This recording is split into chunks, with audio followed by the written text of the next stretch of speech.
محترم سامعین، پیارے بزرگوں، دوستوں، نوجوان ساتھیوں، السلام علیکم ورحمۃ اللہ وبرکاتہ۔ الحمدللہ وکفا وسلام علی عبادہ الذین اصطفیٰ، اما بعد فاعوذ باللہ من الشیطان الرجیم، بسم اللہ الرحمن الرحیم۔ قل بفضل اللہ وبرحمتہ فبذلک فلیفرحوا هو خیر مما یجمعون۔ صدق اللہ العظیم وصدق رسولہ النبی الکریم، ونحن علی ذلک لمن الشاہدین والشاکرین والحمد للہ رب العالمین۔ محترم سامعین، آئیے سب سے پہلے اپنے آقا و مولا حضور تاجدار بطحا احمد مجتبیٰ جناب محمد مصطفیٰ صلی اللہ تعالیٰ علیہ وآلہ وسلم کی مقدس بارگاہ میں پورا مجمع محبت کے ساتھ درود و سلام کا نذرانہ پیش کرنے پڑی۔ اللہم صلی علی سیدنا و مولانا محمد معدن الجود والکرم منبع العلم والحلم والحکم وآلہ و اصحابہ وبارک وسلم۔ خدا کے فضل سے اور پیارے آقا صلی اللہ تعالیٰ علیہ وآلہ وسلم کی عطا سے الحمدللہ ہم بڑے خوش نصیب ہیں کہ ٹیپو نگر کے زندہ دل مسلمانوں نے، بزرگوں نے محبت کے ساتھ جہاں نبی کے نام پہ کھانا کھلایا، وہاں نبی کے نام کی ذکر کی محفل کو بھی سجایا۔ اللہ رب العالمین تمام ہی افراد کو صحت و سلامتی عطا فرمائے۔ مولا تبارک و تعالی اس محفل میں آنے والے ہر ایمان والے کی مغفرت و بخشش فرمائے، پیارے آقا کی فیوز و برکات سے مالا مال فرمائے۔ عزیزان محترم، محفل بڑی مبارک ہے اور ہمارے لیے بڑی آسانیاں ہیں۔ آج تو ہم محفل میں بیٹھ کے آرام و سکون کے ساتھ ذکر کر رہے ہیں، مگر ہم اگر اپنے بزرگوں کی تاریخ اٹھا کے دیکھیں تو ہمیں پتہ چلتا ہے کہ حضرت علامہ مولانا کفایت علی کافی مراد آبادی یہ بہت بڑے اپنے وقت کے عالم دین تھے۔ جب انگریزوں سے لڑائی چل رہی تھی اور انہیں دیش سے باہر نکالنے کی کوششوں میں علماء اہل سنت و جماعت کا ایک بہت بڑا جو ہے یوگدان اور ان کی بہت بڑی قربانی رہی ہے، ان میں حضرت علامہ مولانا کفایت علی کافی مراد آبادی کا نامی اسم گرامی بھی آتا ہے۔ علامہ فضل خیر آبادی علی رحمت و رضوان نے بھی بڑی قربانیاں دی، اور عزیزان محترم یہ وہ ہستیاں ہیں کہ انہوں نے اپنی جان دے دی مگر نبی کریم صلی اللہ علیہ وسلم کے دامن کرم کو نہیں چھوڑا۔ وفاداری میں اپنے دیش سے بھی وفاداری کی، اپنے دین سے بھی وفاداری کی۔ مولانا کفایت علی کافی مراد آبادی کے بارے میں آتا ہے کہ جب انہیں پھانسی کے تختے پہ لایا گیا تو پوچھا گیا، مولانا کیا کوئی آخری چاہت ہو، تمنا ہو تو بتاؤ۔ بیوی سے ملنا ہے، بچوں سے ملنا ہے، رشتہ داروں سے ملنا ہے، ماں باپ سے ملنا ہے، کسی سے ملنا ہے تو بولو، آخری جو تمنا ہے وہ بولو، اس کو پورا کیا جائے گا۔ جانتے ہو حضرت علامہ مولانا کفایت علی کافی مراد آبادی نے پھانسی کے تختے پر یہ کہا، او انگریزوں سنو، اس پھانسی کے تختے پر نہ میں اپنی بیوی سے ملنا چاہتا ہوں، نہ اپنے بچوں سے ملنا چاہتا ہوں، نہ اپنے ماں باپ سے ملنا چاہتا ہوں، نہ اپنے رشتہ داروں سے ملنا چاہتا ہوں۔ اگر تم میری آخری تمنا پوری کرنا چاہتے ہو تو ایسا کرو، ایک کاغذ لاؤ، ایک قلم لاؤ، اس پھانسی کے تختے پر بھی میں اپنے نبی کی نعت لکھنا چاہتا ہوں۔ سبحان اللہ، نعت لکھی انہوں نے، اور چونکہ یہ محفل ہے نبی کی نعت کا مطلب ہوتا ہے نبی کی تعریف، ٹھیک ہے نا؟ نبی کی تعریف انہوں نے اس تختے پر کی اور کہا، انگریزوں سوچتے ہو کہ تم ہمیشہ دنیا میں رہو گے، کوئی گل باقی رہے گا نہ چمن رہ جائے گا۔ یہ نعت کے الفاظ ہیں، کوئی گل باقی رہے گا، یہ آپ لکھ رہے ہیں پھانسی کے تختے پر۔ انسان تو بے ہوش ہو جائے گا سوچ کے کہ ابھی گلے میں پھانسی کا پھندا ڈلنے والا ہے، ابھی جان نکلنے والی ہے، ابھی میں مرنے والا ہوں، اب کیا ہوگا۔ یہ سوچ کے انسان بیرکھا، مطلب یہ کہ پاگل ہو جائے گا۔ لیکن عزیزان محترم، عاشقان مصطفیٰ کو معلوم ہے کہ یہ زندگی تو بہت چھوٹی زندگی ہے۔ وہ کہتے ہیں نا کہ پیارے آقا صلی اللہ تعالیٰ علیہ وآلہ وسلم خاک ہو کر عشق میں، اعلیٰ حضرت نے فرمایا نا، خاک ہو کر عشق میں آرام سے سونا ملا، جان کی اکسیر ہے الفت رسول اللہ کی، جان کی اکسیر ہے الفت رسول اللہ کی. یعنی ہمارا کہنا یہ ہے عزیزان محترم کہ مومن کبھی مرتا نہیں ہے، مومن مرتا نہیں. اور مومن کا عقیدہ بھی یہ ہوتا ہے کہ یہ زندگی تو ایک موقع پر آ کر ختم ہو جائے گی، اس کے لیے کیا ہم تگ و دو کریں، بس جو زندگی ملی ہے اس میں پیارے آقا کی تعریف کریں اور ذکر مصطفیٰ کریں. یہ زندگی کا مقصد ہے ہمارا کہ ہم پیارے آقا صلی اللہ علیہ وسلم کی محبت میں زندگی کا ہر لمحہ گزاریں، ان کی شان بیان کریں، ان کی عظمت بیان کریں، ایسی محافل کو قائم کریں جس کے ذریعے ہم لوگوں کو پیغام دے سکیں کہ ایک زندگی وہ ہے جو اب یہ جی رہے ہو، یہ لمیٹڈ زندگی ہے، اور ایک زندگی وہ ہے جو انتقال کے بعد شروع ہوتی ہے، وہ انلیمیٹڈ زندگی ہے.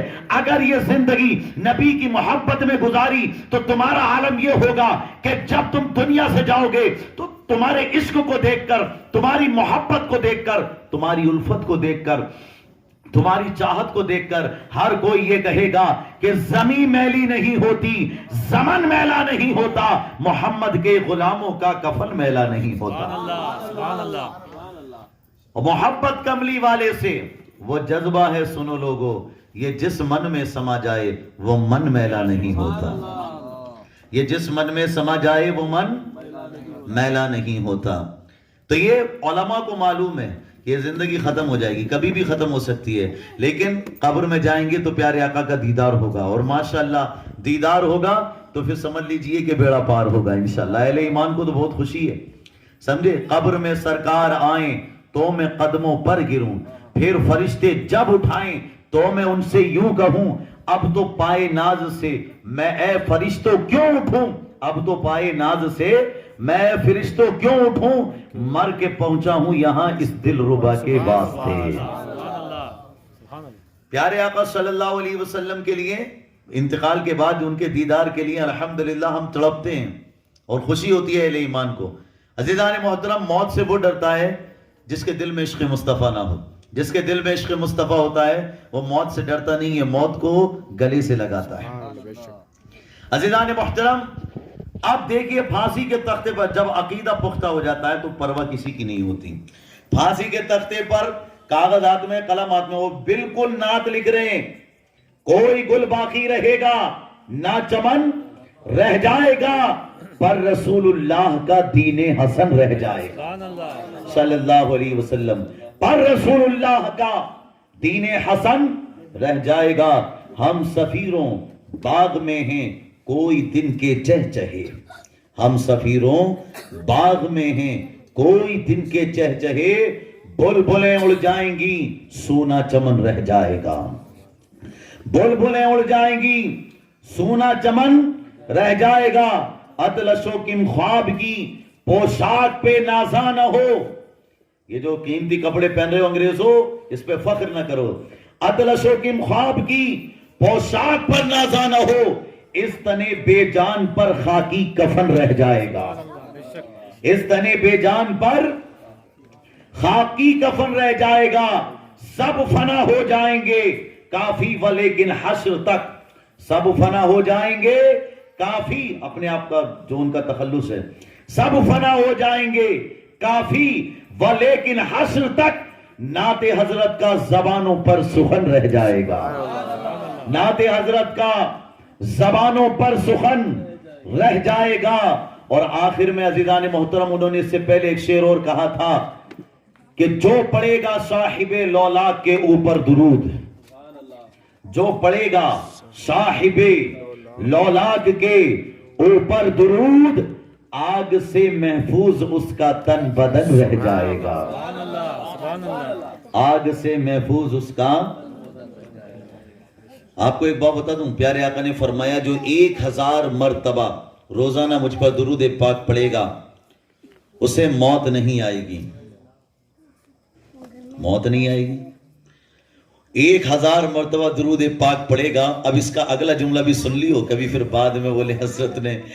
سنو، 1000 مرتبہ درود پاک پڑھے گا اسے موت نہیں آئے گی. کب تک؟ جب تک وہ مرنے سے پہلے جنت میں اپنا ٹھکانہ نہ دیکھ لے. کتنی پیاری بات ہے. درود پاک پڑھنے کی یہ فضیلت ہے. جن پر درود پاک پڑھنا بندے کو جنت میں ٹھکانہ دکھا دیتا ہے تو سبحان اللہ ان کے وجود مسعود کا عالم کیا ہوگا. کتنا پیارا اللہ رب العالمین نے اپنے حبیب کو بنایا ہے, غور کریں, اور کتنی عظمتیں انہیں عطا فرمائی ہیں. ایسا تجھے خالق نے طرحدار بنایا, یوسف کو تیرا طالب دیدار بنایا.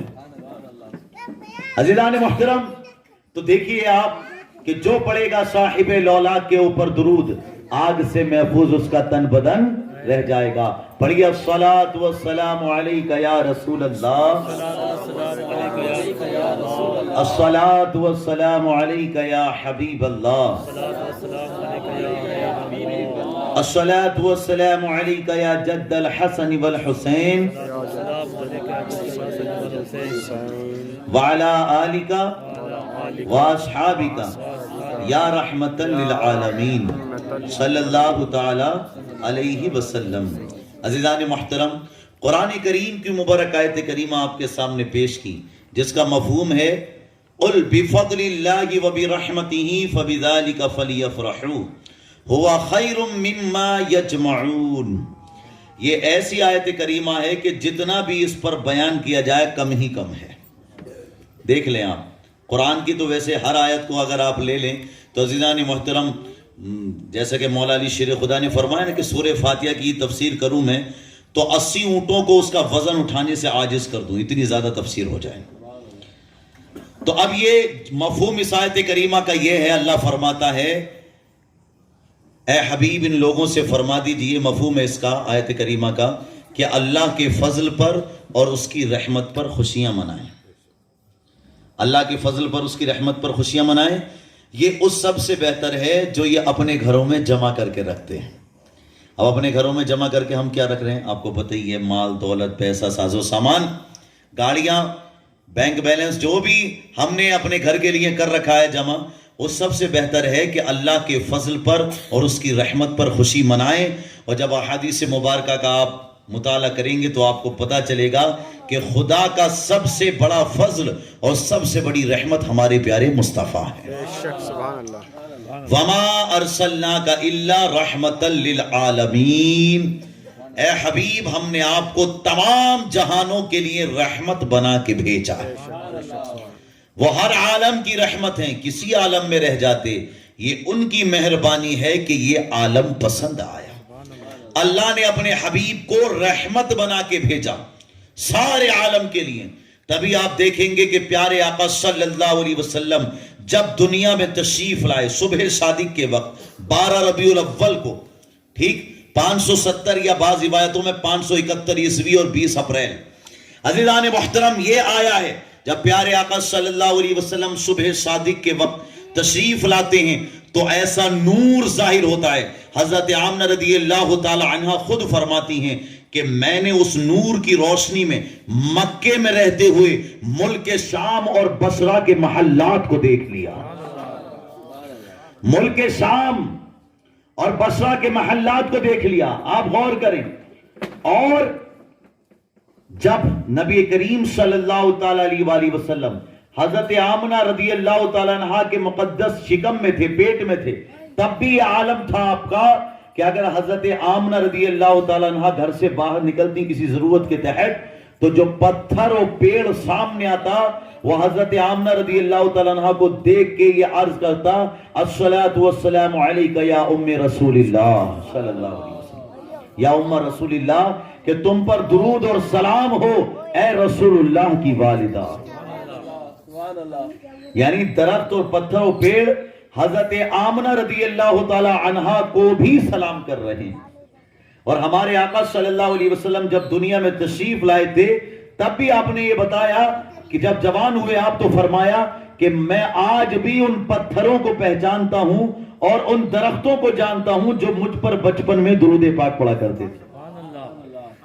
اب بتائیں جب ہمارے نبی درختوں, پتھروں, ان دنیا کی چیزوں کو, عزیزان محترم آپ غور کریں, ان کے بارے میں علم رکھتے ہیں تو عاشقان مصطفیٰ کے درود و سلام کو کیسے نہ سنتے ہوں گے؟ وہ ضرور سنتے ہوں گے. واللہ وہ سن لیں گے, فریاد کو پہنچیں گے. ہو بھی تو کوئی ایسا جو آہ کرے دل سے, اور فریاد امتی جو کرے حال زار میں, ممکن نہیں کہ خیر بشر کو خبر نہ ہو. پل سے اتارو راہ گزر کو خبر نہ ہو. اعلی حضرت عظیم البرکت مجدد دین و ملت الشاہ امام احمد رضا خان علیہ الرحمت والرضوان کیا پیاری باتیں لکھتے ہیں. کوئی بھی روایت یا حدیث پڑھتا ہوں یا قرآن کی کوئی آیت پڑھتا ہوں تو کوئی نہ کوئی شعر ان کا ذہن میں آ ہی جاتا ہے. پل سے اتارو راہ گزر کو خبر نہ ہو, جبریل پر بچھائیں تو پر کو خبر نہ ہو. کاٹا میرے جگر سے غم روزگار کا یا رسول اللہ یوں کھینچ لیجئے کہ جگر کو خبر نہ ہو, اور فریاد امتی جو کرے حال زار میں ممکن نہیں کہ خیر بشر کو خبر نہ ہو.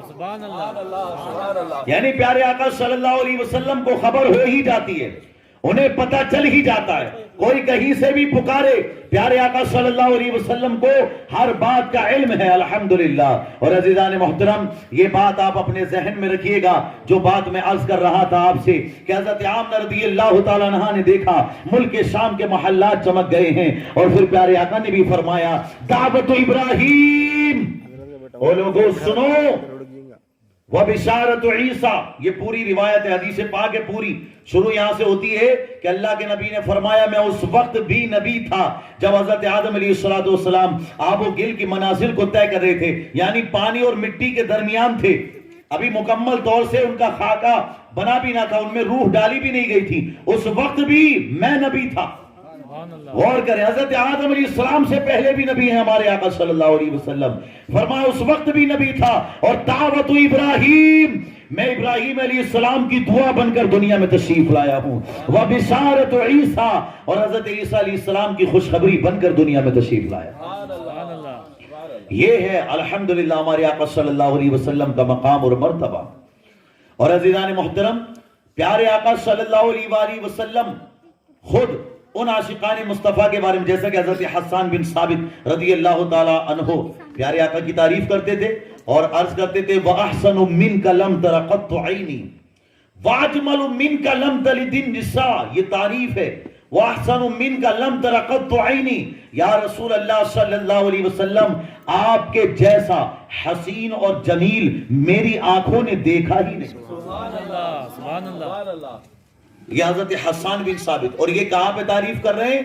پیارے آقا حضرت عائشہ صدیقہ, حضرت عائشہ صدیقہ رضی اللہ تعالی عنہ خود فرماتی ہیں کہ حضرت عائشہ صدیقہ رضی اللہ تعالیٰ عنہ خود فرماتی ہیں کہ حضرت حسان بن ثابت رضی اللہ تعالیٰ عنہ کے لیے پیارے آقا صلی اللہ علیہ وسلم مسجد نبوی میں ممبر شریف لگواتے تھے. مسجد نبوی میں ممبر شریف لگواتے, اور حضرت حسان بن ثابت رضی اللہ تعالی عنہ اس پر کھڑے ہو کر ممبر پر آپ کی تعریف بیان فرماتے. حالانکہ اللہ کے نبی علیہ السلام اگر یوں ہی حکم دیتے تھے تو ایسی بھی تعریف کی جا سکتی تھی, یوں ہی مسجد میں کھڑے ہو کر کے یہ ممبر لگوانا, اس پہ کھڑا کروانا, یہ غلاموں کو تعلیم دی جا رہی ہے. یہ اہتمام فرمانا غلاموں کے لیے ایک تعلیم ہے کہ جب ذکر کرو اللہ اور رسول کا تو اس کے لیے اہتمام بھی کرو. یہ جھنڈے لگانا, محفل سجانا, کھانا کھلانا, گلیوں کو سجانا, یہ سب اسی حدیث کی جو ہے الحمدللہ, اور بھی بہت سی حدیثیں ہیں کہ ان سے ہم دلیل لیتے ہیں کہ تعریف ویسے بھی کی جا سکتی ہے, لیکن نبی نے ممبر لگوا کر. عزیزان محترم حضرت عائشہ صدیقہ رضی اللہ تعالیٰ عنہ خود فرماتی ہیں کہ مسجد نبوی میں ممبر لگوایا جاتا اور حضرت حسان بن ثابت اس پر کھڑے ہو کر پیارے آقا کی تعریف کرتے, اور اللہ کے نبی فرماتے کہ جبریل امین کے ذریعے, روح القدس کے ذریعے اللہ رب العالمین حسان کی مدد فرماتا ہے. نبی کی تعریف کرنے والوں کی مدد کون کرتے ہیں؟ حضرت جبریل علیہ السلام, اللہ کی رحمت کے فرشتے. غور کریں, فرمایا کہ جبریل امین کے ذریعے اللہ روح القدس کے ذریعے مدد فرماتا ہے حسان بن ثابت کی, تبھی تو وہ اللہ کے رسول کی تعریف کرتے ہیں اور اللہ کے رسول کے دشمنوں کی برائی کرتے ہیں. یہ حدیث پاک ہے. وَأَحْسَنُ مِنْكَ لَمْ تَرَ قَطُّ عَيْنِي. یا رسول اللہ صلی اللہ علیہ وسلم آپ کے جیسا حسین و جمیل میری آنکھوں نے دیکھا ہی نہیں. آگے عرض کرتے ہیں وَأَجْمَلُ مِنْكَ لَمْ تَلِدِ النِّسَاء. یا رسول اللہ دیکھتی کیسے, کیونکہ آپ کے جیسا حسین و جمیل اور خوبصورت آج تک کسی ماں نے پیدا ہی نہیں کیا.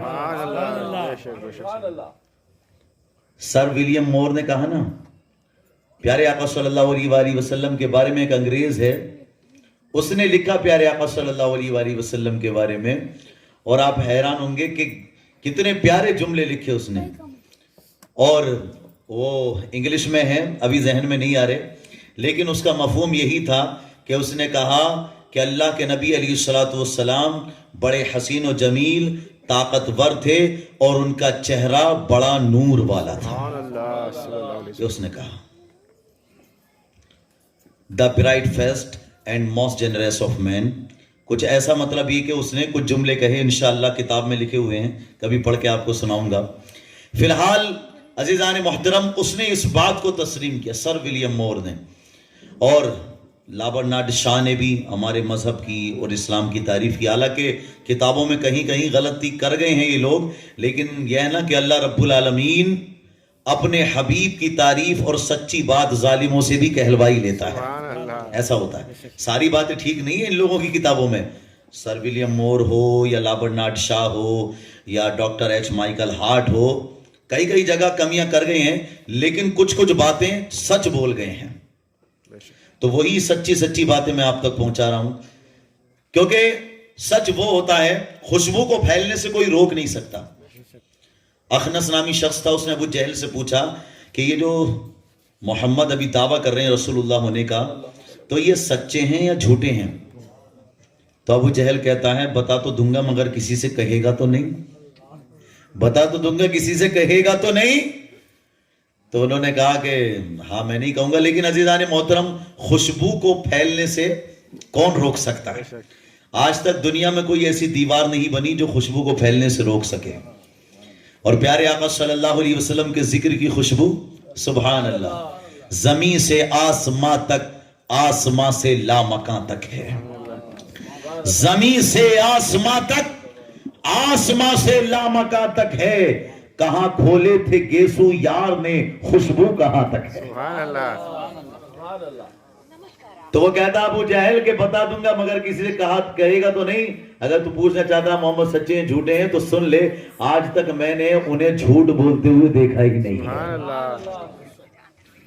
عزیزان محترم، یہ ہوتا ہے معاملہ. پیارے آقا صلی اللہ علیہ وسلم ایسے سچے تھے کہ آپ کے دشمن بھی آپ کو جھوٹا نہ کہہ سکے. آدمی کو اپنا مزاج ہی ایسا رکھنا چاہیے کہ جو دشمن ہے وہ بھی مان جائے کہ ماشاءاللہ اس میں یہ بہت بڑی خوبی ہے اور بہت بڑا کمال ہے. کیا بات ہے. میرے آقا صلی اللہ علیہ وسلم کی شان یہ ہے، حضرت حسان بن ثابت عرض کر رہے ہیں وَأَحْسَنُ مِنْكَ لَمْ تَرَ قَطُّ عَيْنِي وَأَجْمَلُ مِنْكَ لَمْ تَلِدِ النِّسَاء. آپ جیسا حسین و جمیل کوئی نہیں دیکھا، اور دیکھتی بھی کیسے کہ آج تک آپ کے جیسا حسین و جمیل کسی ماں نے پیدا ہی نہیں فرمایا. اب کوئی یہ کہہ سکتا ہے کہ حضرت حسان بن ثابت عرب کے رہنے والے، انہوں نے عرب کے لوگوں کو دیکھا ہوگا، عرب کے دیہاتوں کو دیکھا ہوگا، زیادہ سے زیادہ 1-2 ملکوں کو اور دیکھ لیا ہوگا، 2-4 دیشوں کو، کنٹریز وغیرہ کو دیکھ لیا.